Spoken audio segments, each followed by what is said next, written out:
Broiler চিকেনটা যদি এভাবে কষা করে রান্না করা হয় তাহলে কিন্তু ব্রয়লার চিকেনের যে এক্সট্রা গন্ধ থাকে সেটা কিন্তু আর থাকে না। তো ব্রয়লার চিকেনটা আমি সবসময় চেষ্টা করি এভাবে রান্না করার জন্য।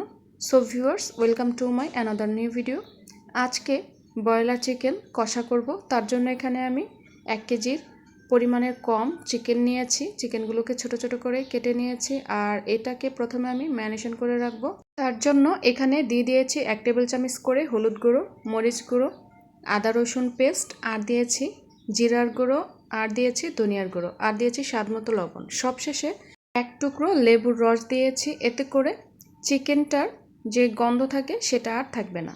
তো আমি কিন্তু লেবুর খোসাটা ফেলে দেইনি, ওভাবেই রেখে দিয়েছি। তো আরেকটা চুলায় আমি এখানে হাঁড়িতে তেল দিয়ে পেঁয়াজটা ভাজা ভাজা করে এখানে গোটা মশলা দিয়ে দিয়েছি, লং, এলাচি, দারচিনি, তেজপাতা এইগুলো। তারপর এখানে 1 টেবিল চামচ করে আদা রসুন বাটা দিয়ে দিয়েছি, আর দিয়েছি 2 টেবিল চামচ লাল মরিচের গুঁড়ো, 1 টেবিল চামচ হলুদ গুঁড়ো, ধনিয়া গুঁড়ো ও জিরার গুঁড়ো। তো এগুলো দিয়ে ভালো করে কষানো হয়ে গেলে দিয়ে দিব ম্যারিনেশন করে রাখা চিকেনটা।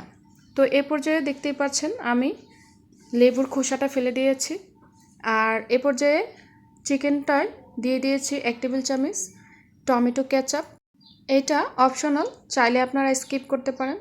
তো চিকেনটা ভালো করে কষানো হয়ে গেলে আমি এখানে পরিমাণ মতো পানি দিয়ে নিব, আর যেহেতু চিকেনটা সিদ্ধ হতে সময় কম নেবে তাই পরিমাণে আমি পানিও কম দিয়েছি। এইভাবে চিকেনটা রান্না করলে কিন্তু খেতে অসাধারণ লাগে আর মনেই হয় না যেটা ব্রয়লার চিকেন। আর আমি চেষ্টা করি সবসময় ব্রয়লার চিকেনটা ছোট ছোট পিস করে রান্না করতে। তো এই পর্যায়ে আমি এখানে 3-4টা কাঁচামরিচ দিয়ে দিয়েছি, আর দিয়েছি গরম মশলার গুঁড়ো, আর দিয়েছি ভাজা জিরার গুঁড়ো।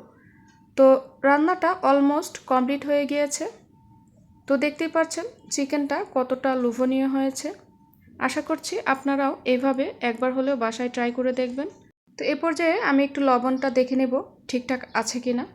তো আলহামদুলিল্লাহ সব কিছু ঠিক আছে। আর আমি আপনাদের একটু সার্ভ করে দেখাবো চিকেনটা কতটা জুসি হয়েছে। আমি কিন্তু চিকেনটায় 1 টেবিল চামচ চিনিও অ্যাড করে দিয়েছি, এটা হয়তো স্কিপ হয়ে গিয়েছে। চিনিটাও কিন্তু অপশনাল, চাইলে আপনারা দিতেও পারেন, নাও দিতে পারেন।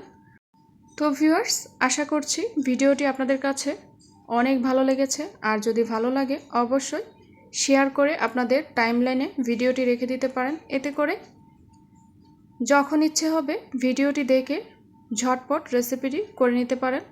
তো ভিউয়ার্স, আজকে এই পর্যন্তই।